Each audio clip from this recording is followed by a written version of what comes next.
You're listening to Served Up, a podcast that features inspiring beverage professionals and topic experts that share their passions through meaningful conversations. I'm your host, Bridget Albert, also known as a Market Fresh Mixologist, an industry mentor with decades of experience.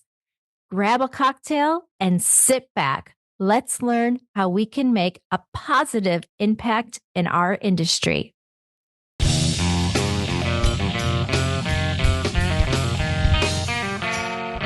Hey y'all, it's Bridget here. I had the chance to chat with one of the founders of LA Spirits Awards and High Spirits Awards, Joel Blum. He is proud to celebrate the incredible talent, craftsmanship, and passion that go into every bottle of spirits. These awards are all about honoring innovation, dedication, and the artistry of people who shape the world of spirits, from small batch distillers to renowned brands. It's an honor to recognize the excellence behind every pour. So sit back, relax, grab yourself your favorite cocktail, and enjoy the show.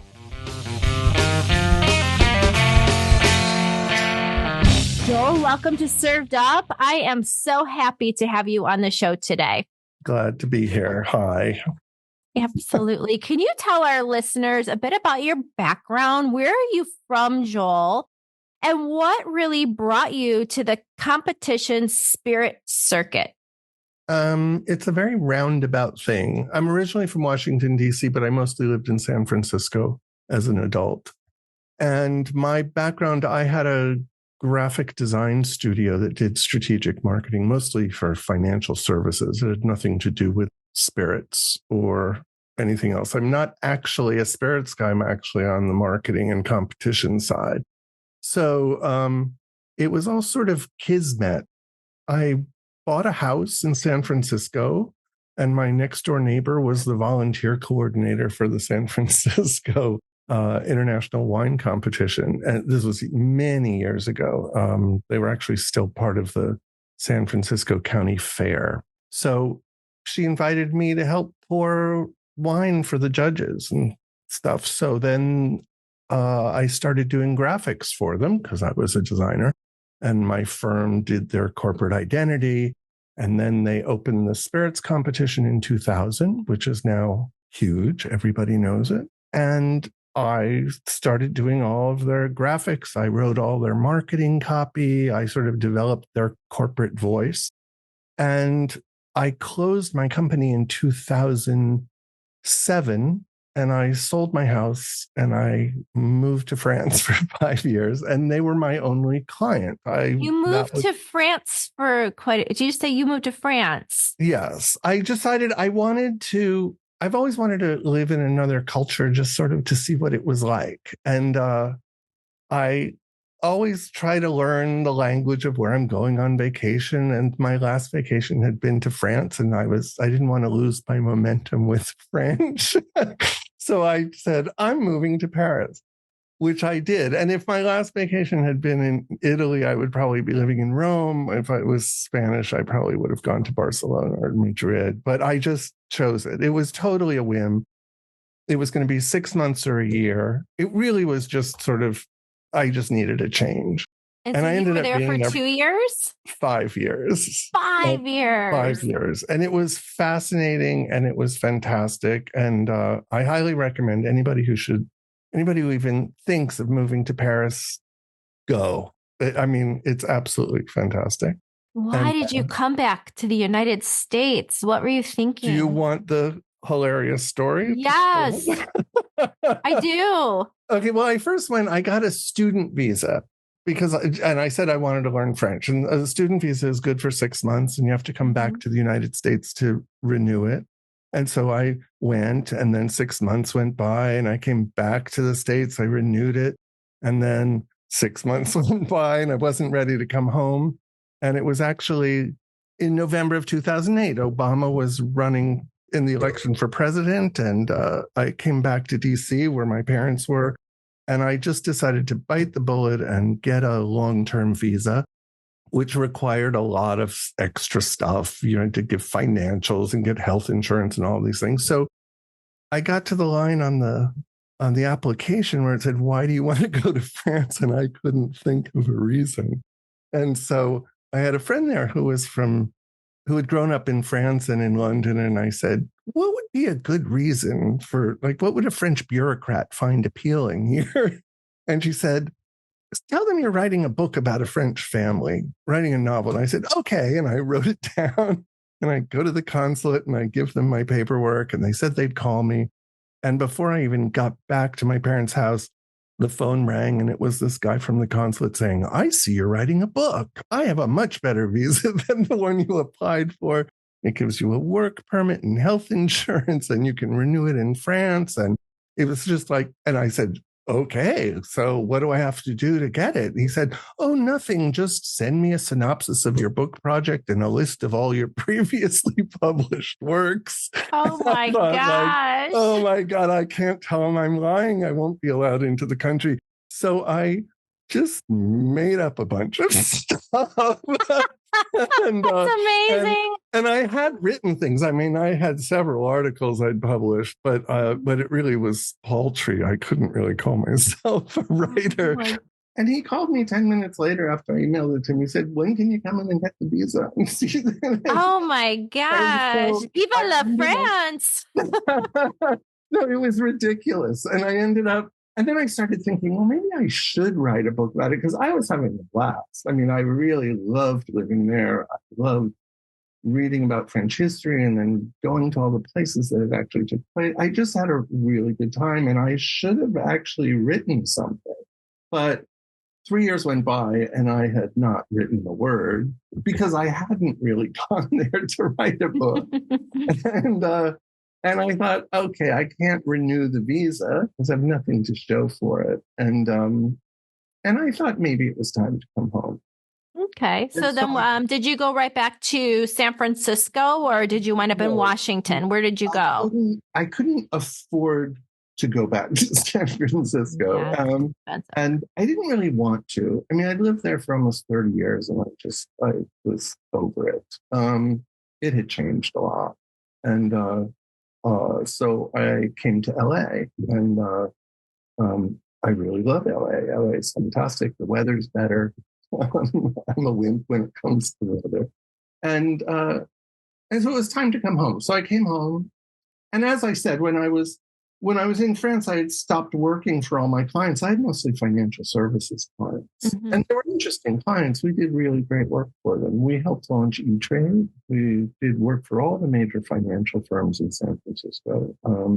We sort of gave San Francisco its upstart image. You know, when we started working for them, when my company started working for them, they weren't competing against other discount brokerages. They were competing against traditional brokers who charged a fortune, and they didn't even have a website at the time. It was telephone banking. And so they were really challenging this huge, huge behemoth of an industry. And my clients there, one of them came from a mutual fund company that did all treasury bonds, like the safest possible thing you could do. And the other came from the Newton division of Apple. I don't know if anyone here would remember Newton, but it was a failed thing. So I had these two really nervous clients who wanted to do really conservative things. And it was just not working. And one day because they were on a shoestring budget, they bought remnant space for ads. They were always buying remnant space. It was like the last minute. And they got a cheap placement of a full page ad on the inside front cover of Wired magazine. And we said, you cannot run your boring ads here. We did this really sort of outrageous thing for financial advertising of a kid sticking out his tongue and saying, it said, I forget exactly what the headline was, but it said, haul your assets over to E-Trade. And the CEO said, well, why aren't we running these everywhere? And that sort of got this whole upstart thing with E-Trade. And that was the kind of thing that my company was known for. We worked for financial services firms that were super conservative, and we gave them personality and a little pizzazz, and we sort of broke the mold of mutual fund advertising happened to be really boring. And, that you couldn't use red or, like all these expected things that financial services did. But I did that for a really long time, and it got it was still financial services marketing. I was telling somebody in another interview that I have to say the spirits people are a whole lot more fun than the financial services people. I mean, I love a lot of my clients. I thought they were fantastic, but you don't think party time when you're working for a mutual fund company. No, it just doesn't scream that. It doesn't scream that. So, doesn't. So working with the San Francisco competition, they started out as just a small client. We did their corporate identity for 2 competitions. We ended up doing a 3rd competition. I was writing all their copy. It gave me a lot more freedom to be creative. And then I was working with all these spirits people, I think you judged for San Francisco. I judged for many years, actually. Yeah. Mm-hmm. Yeah. So, those people are fun. They're interesting. And it's just, it's totally not what I started out to do. As I said, when we started, when you asked this question, I was not a spirits person. That wasn't my background. I was a marketing guy. And, that's where I met Nicolette Tail, my partner, my current partner, who, she knows more about spirits competitions, how to run them, how to organize them, how to get the right people in. I don't think there's anyone in the world who has her experience. And what happened is don't really want to go into it, but there was a big change at San Francisco in 2018. And, several people left the office, several judges left, Nicolette left, I left. I think, well, I'm not quite ready to retire. But I don't want to go get a job. That seems deadly to me. So I twisted Nicolette's arm and got her to open LA Spirits Awards with me.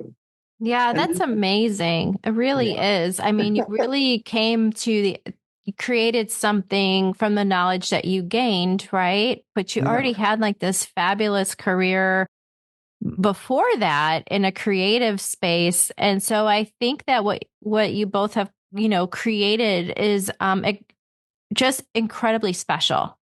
Well, thank you. I mean, I think it's special. One of the things that we couldn't do at San Francisco, it wasn't our company,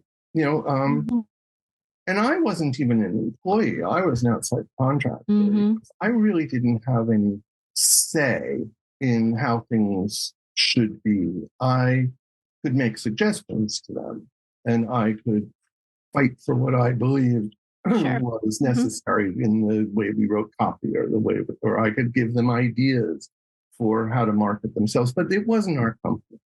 And so what Nicolette and I did, and it was really more Nicolette's inspiration, was we were looking at this room full of judges. They had really great judges, really high caliber people there.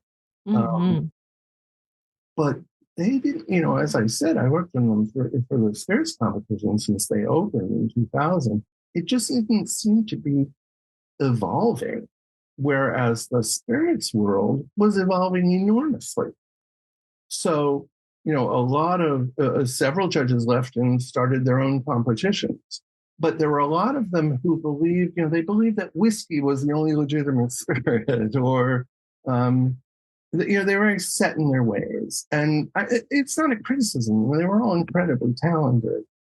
But we looked, if you looked at them, even as they started to get women and people of color, there's just a room of, basically the impression was it was just all gray-haired old white men. And I can't say bad things about old white men because I'm an old white man. That would be hypocritical of me. But it wasn't what the industry was doing. There were all of these people in the industry doing incredibly creative things.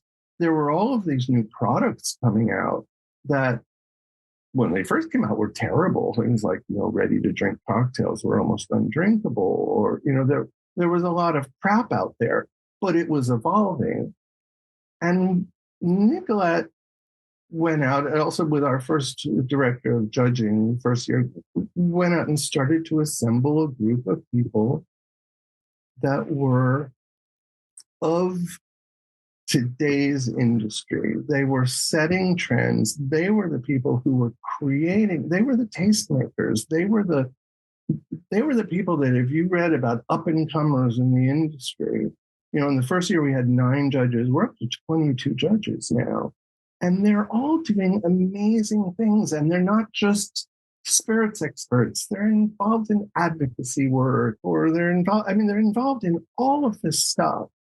And by assembling this group of amazing people, I really love these judges. I can't say I ever loved the people in San Francisco. I didn't have that much to do with them. I really love this group.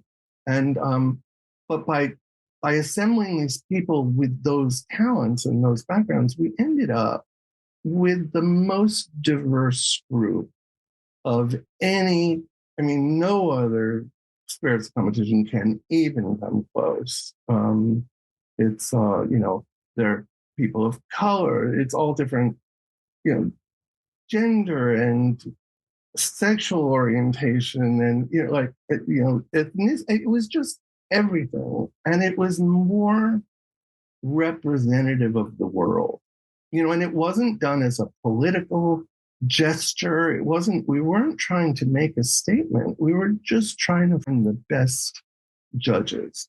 And the idea of that was, if you were asking advice for what you should do about anything, if you're asking for advice about buying furniture, you want to go to somebody who has some sense of style or design of that. So we thought, if we're giving advice on what spirits to buy, the people who are giving that advice, the judges, should look like the people who are asking for the advice. And that's the crux of it. That's really what we were doing. And yeah, I think we've done a really good job. So. Yeah, I think you have too. I had the honor of being a judge this past year, and I do judge multiple spirit competitions. Mm-hmm. Some of them are global, and I would have to say, hands down, LA Spirit Awards, you said it, definitely has the most diverse panel that I have ever been a part of. Mm-hmm. I was blown away. Blown away. I'm glad. And it is a very special experience that you create with the judges, that when everyone is together, the conversations are had, at each individual judging table that we are assigned to, but not limited to. I felt like if there was a question, people would happily raise their hands and very boldly ask, because they knew that the peers in the room confidently would probably have the answer. And so it was a really, I thought it was a very unique experience, and I really enjoyed myself. Yeah, it's really collaborative. Yes, very collaborative. The first 2 years we did it, our timing of this was probably the worst it could possibly be, because it was, we launched the company in October of 2019, planning to have the first competition in March of 2020. Like, what a disaster, right? So, but we committed to doing it. We ended up pouring samples in all these tiny bottles and shipping them out to all our judges all over the country, and then having Zoom meetings for the tasting. It just wasn't the same. It was still collaborative, but there's something about this in-person meeting, especially with this group, because they are so collaborative, and they're also really passionate. They will argue about stuff to make sure the stuff they think is worthy gets its just rewards. And the other thing about them that I think is unique is that they're way more open to new things. It's not just that they're open to, they're not going to thumb their noses at a ready-to-drink cocktail, unless it's a terrible ready-to-drink cocktail. But they're not going to dismiss it out of hand because of the category it's in. One of the things that happens in a lot of the discussions about the awards when they're judging them is they'll get all these ideas of what they can do with this liqueur or this this amaro, like what kind of cocktail they can make with it, or they get all excited about the possibilities. And I don't think that that's something that you can say about the traditional spirits industry. I mean, maybe that's my prejudice, but that's how I see it. We launched High Spirits Awards to do infused beverages. And that's another case of, they're more open to that. And we have several judges who are specifically for the infused beverages, the THC infused and the cannabis beverages. But when things get into the finals, all the judges are part of the decision about what's best in show. And we gave them the choice. If you don't want to do this, you don't have to. I expected 30% of our judges to be interested in it. I think 2 of them decided not to be involved. Everybody's excited about new developments in the industry. And I thought it was just the best. Are you kidding me? I was a judge and I thought it was the coolest thing. And my friends in this industry, I think, are sick of me talking about it at this point because I drink THC. I drink the high spirited beverages. Mm-hmm. It's really what I enjoy here at home. I wish we could have them on damn airplanes. Are you kidding me? I hate to fly. It would be awesome if that was an option, so I'm all for it. Was I talking to you at Tales of the Cocktail about like they should have beyond security, they should be selling THC cocktails? Hell yeah. Because you can't bring them through security. But think of all the people who could relax before getting on a plane if they're afraid to fly. They would spend so much money. Yes. Yeah. I hate flying. I hate it. So yes to that. But also, I just enjoy them, and I think it's such an exciting category as the world is figuring it out still, right? Mm-hmm. And so to have these awards that gives this category a platform, to show that there's so many that are made with such care, that are delicious, fun to drink, can be paired with food. Oh my God, you did this amazing dinner at Tales of the Cocktail. Folks, we had a whole tasting. I mean, where the courses came out and were paired with these cocktails made with these high spirits. I mean, it was so cool. It was cool. It was a high-low, what was it? I'm sorry, no low-high dinner. So we had non-alcoholic, low-alcoholic, and THC infused.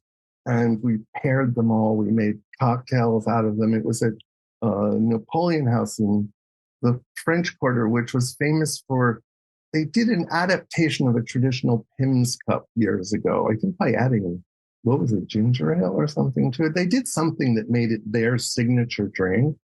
And so we had versions of a Napoleon House Pimm's cup, but made with THC soda. It was really great. And the whole purpose of that dinner was, what was it, like a third of the people were producers of the products, and the others were influencers, journalists, and then who would help to spread the word.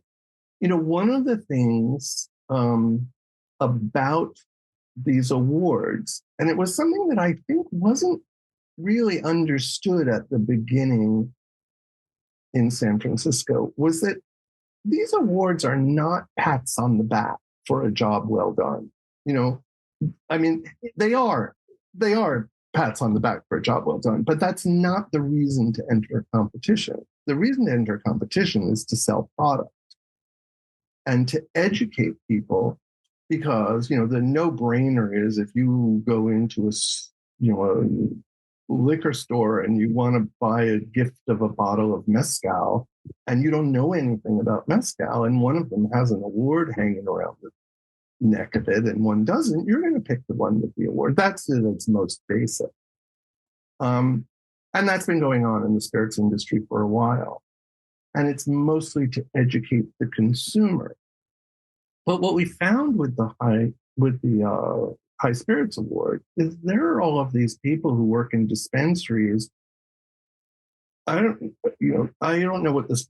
I assume the dispensaries in Illinois are the same as they are here. I mean, if you go to West Hollywood into any of the, there's several blocks of just lined dispensaries.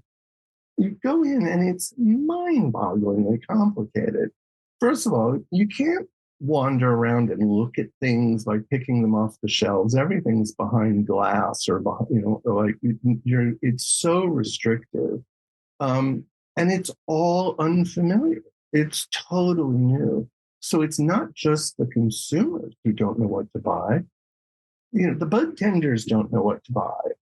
And so we're supplying this service that helps store owners, choose what to buy, that helps them steer their customers to the right product.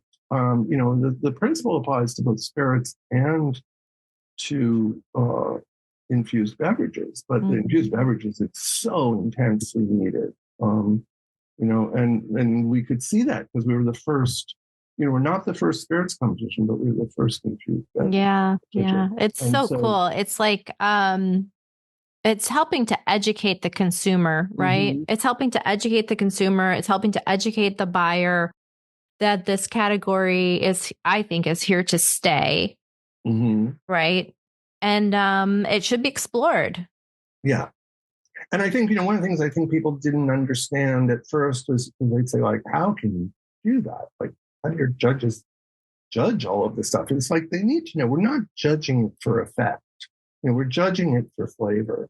And one of the things I find about the beverages, and I don't know whether you feel the same way, is that for the most part, the effect is the same. It's relaxing. It might give you a little buzz. You don't get super stoned from it. It's just a relaxing, it's like having a glass of wine or a cocktail. It's not, there are, one of the winners of our best additive of the year last year, which I know you have a rule I have to name many products. You can name all products all day long. Oh, okay. So This is a company called Loyal Oils. And they won Best Additive with, was amaretto cheesecake. Oh my God, it was so good. I remember it. So good. It was so good. It was ridiculous. Yes.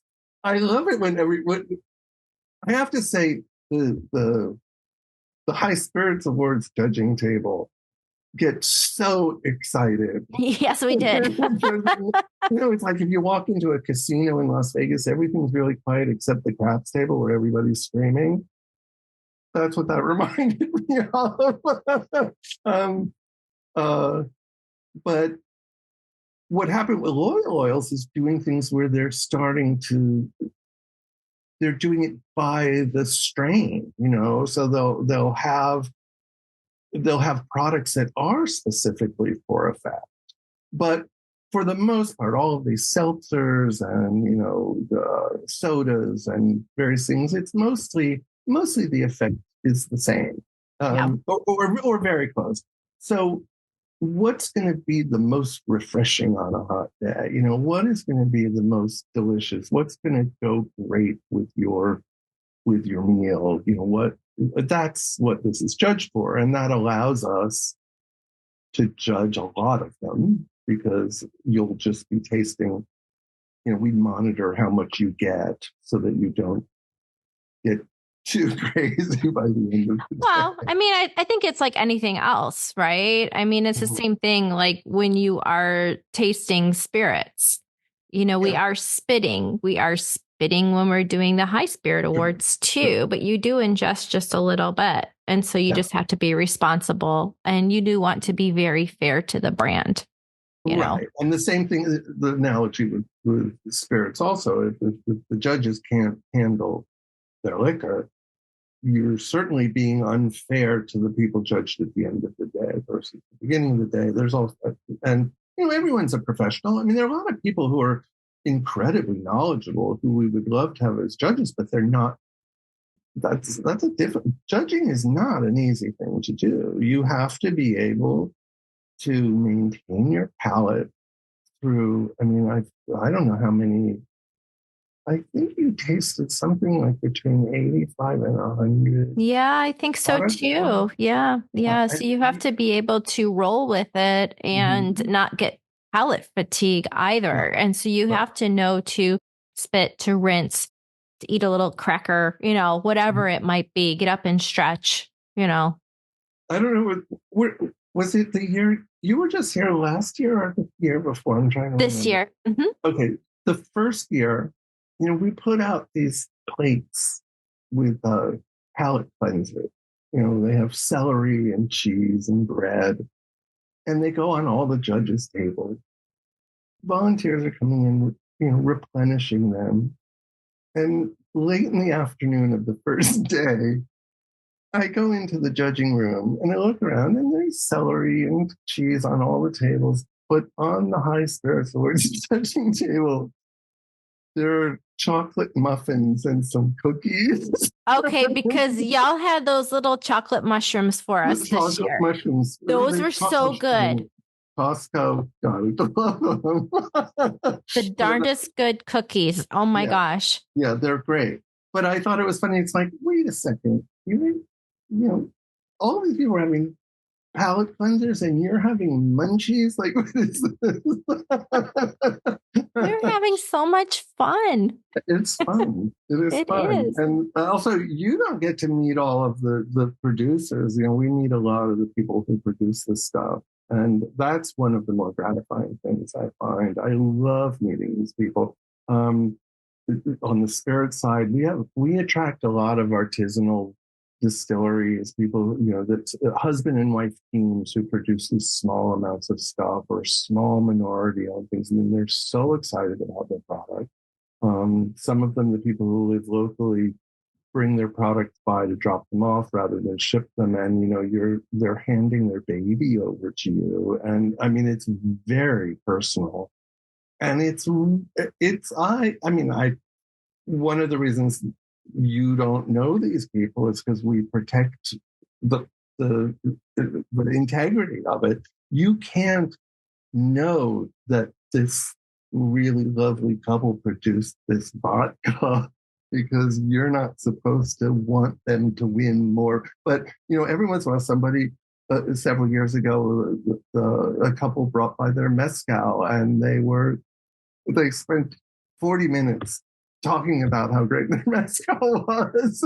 And they made a big impression on me. The judges happened to have given them Best Mezcal of the Year, and I was so pleased about that. It was like I was able to say that, my congratulations to them was really heartfelt. And the same thing with the infused beverages of this. Those are almost all small. I think 99.9% of them are tiny companies, and for sure they are. Yes. Yeah. Yes. So they all have their own. They have their heart and soul and a lot of money sunk into it. And we're a member of the Hemp Beverage Alliance, who have a biweekly call with their members to talk about all of the legal ramifications or the legal wranglings that are being done, because there's no federal regulation. It's sort of like the Wild West, and every state is starting to do their own regulations. And so the APA has lawyers everywhere, but these meetings get 165, 175 people, and they're all so, first of all, I'm awed by how smart they are, but they all have this personal stake in this stuff being worked out. And I would find it really stressful. Fortunately, they have products to help relax. This is very true. Thank goodness they have those products that definitely help you relax. What's next for the LA Spirit Awards, Joel? Well, I think we want to do many more events. Part of the things that we promise our entrants that, that we don't just, love them and leave them. When we give them an award, we're not just going to abandon them afterwards. So we're trying to come up with as many programs as possible to promote these things. And things like the no low high dinner, although that was very small, it was 30 or 35 people, 30 people, and 6 companies. Actually, no, 4 companies and 6 or 7 products. But we had an event last December that was hugely successful, that was really fun. Many competitions put on tasting events. I know that in the past we used to do it where we'd invite people from the trade into a restaurant that was set aside, and there were all the brand reps would be there just pouring liquor. That was all they were there to do. But the thing we did was we had a DJ and bars set up that after you tasted things neat, you could have them mixed up in cocktails. And we had 2 women who would, after a short interview, would type up a poem for you on their manual typewriters. And we had really great food, and it was a really great event.